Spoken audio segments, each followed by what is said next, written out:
Okay, here's how the Delta blues bleeds unexpectedly into James Taylor at class. I gave you just something else, another little technique that you can try to get into the Delta blues when you got your bass just going like that, or like this if you're not muting. And right now you don't have to worry about muting it. But just 1, 2, 3, 4, just with a straight steady beat. And here's where it would come in, the technique that I wanted to show you, which is just a slide of this formation right down to the A, right down to the A for the moment. If you're clever, you can slide that right down to the B. I won't show that here. We can talk about that in class, or you can impress me and tell me I figured out how to do that in B. So let's just look in the blues. What I was talking about in the blues would be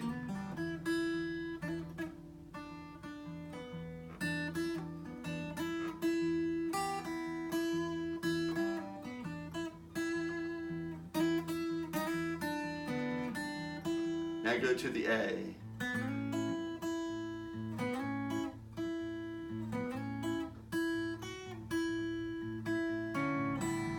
See that little slide right here?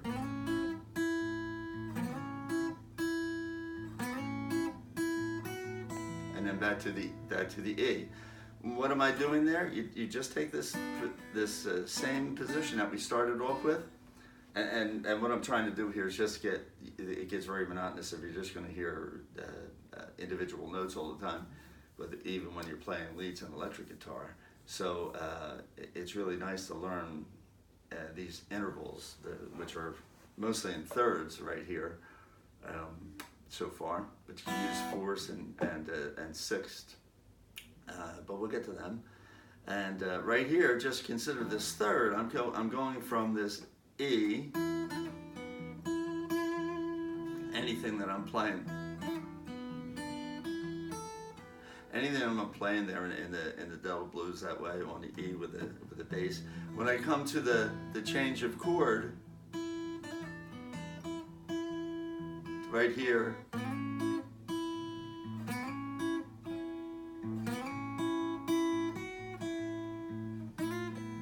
and then so I'm taking this position right here, and I'm pinching string 5, that's the A, so we're on the A right now. So I'm pinching string 5 and sliding that down. I'm pinching string 5 with the B note on string 4.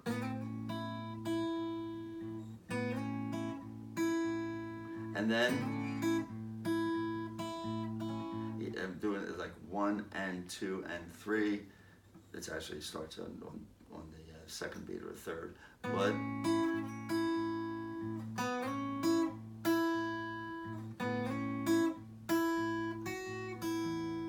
and then I'm just reaching out to get this F sharp note, and then open string 1 when I go back to the E.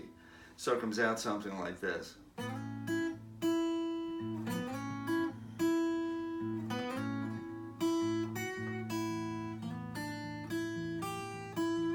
And then back to the E, and then through the rest of the progression. But of course, when I did that, then I said, that's very much like James Taylor does in Fire and Rain. And then everybody went, how does he do that? So here's how he does it. And I said I gave you just the intro, so you can practice that. And the intro, the song's in A, and he uses that same pinch, make this little D minor chord, right? D minor chord is you're borrowing strings 1 and 2 and putting your middle finger on string 3 at fret 2. You move that position down here to fret 5, and you've got your index finger on string 1 and 2, and your middle finger on string 3 fret 6. 1 and 2 fret 5, string 3 fret 6. And he just starts up here with his position where that would be, his index would be at the G note at fret 3. And he slides that down, excuse me, and then just hits strings 1, 2, and 3 in succession.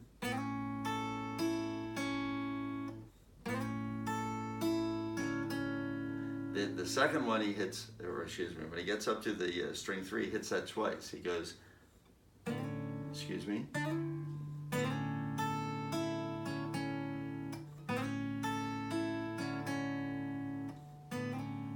string 1, string 2, string 3 twice. And then he pinches strings 1 and 3 again.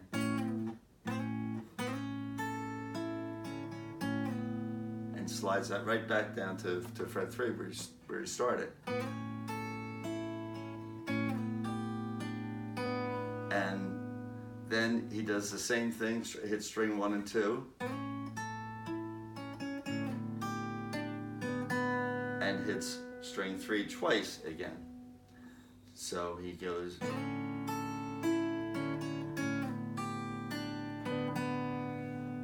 now I'm going to give you a little workaround here so that your fingers don't get in the way, and then we can talk about ways that he actually plays it, although he'll play it at different times.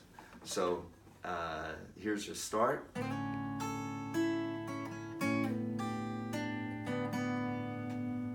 Now, it really is a D chord here, but so that your fingers don't get in the way on this hammer-ons and pull-offs, just hit string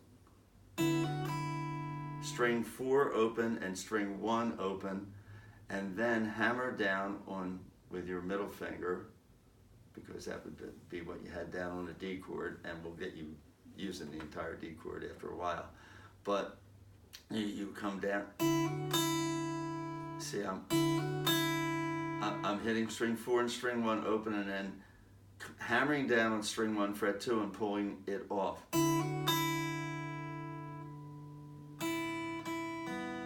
And then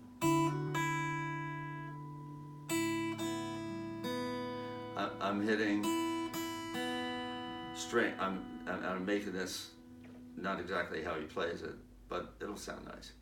And then we'll put some more JT notes in there, but you're going to go, yeah, I'm trying to think if you're going to be able to do that twice, but for the moment, just hit string 1 open and string 2 open, and then hammer down on that A chord, like that, hammer down on the A chord. So I'm going to just show that as slowly as I can.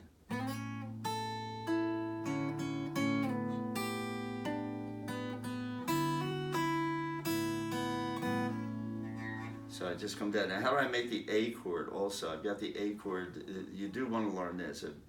If you're going to play JT, you're pretty restricted to making the A chord the way he does, because you have to keep doing this pull off on that A note. So you have your middle finger on string 4 fret 2, and your index finger on string 3 fret 2, and your ring finger on string 2 fret 2. It's actually a lot less crowded than if you make it with consecutive fingers, I find. But for what comes next, you really want to learn how to make the A chord like that. So anyway, he's going.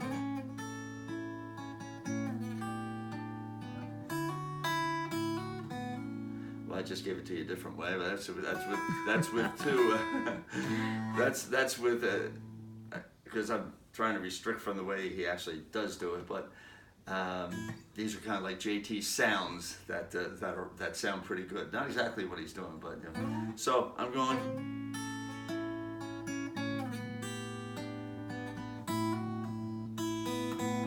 See, that was just with string 1 open followed by string 2 open. When I played it not the right way, I did.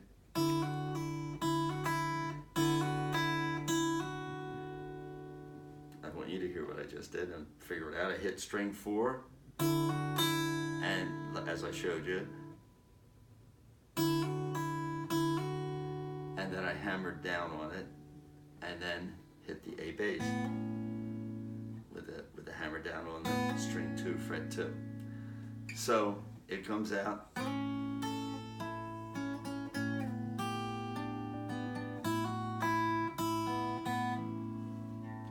That'll get you started. It sounds nice. It could be a little fuller, but we'll add those notes in. Here it is again.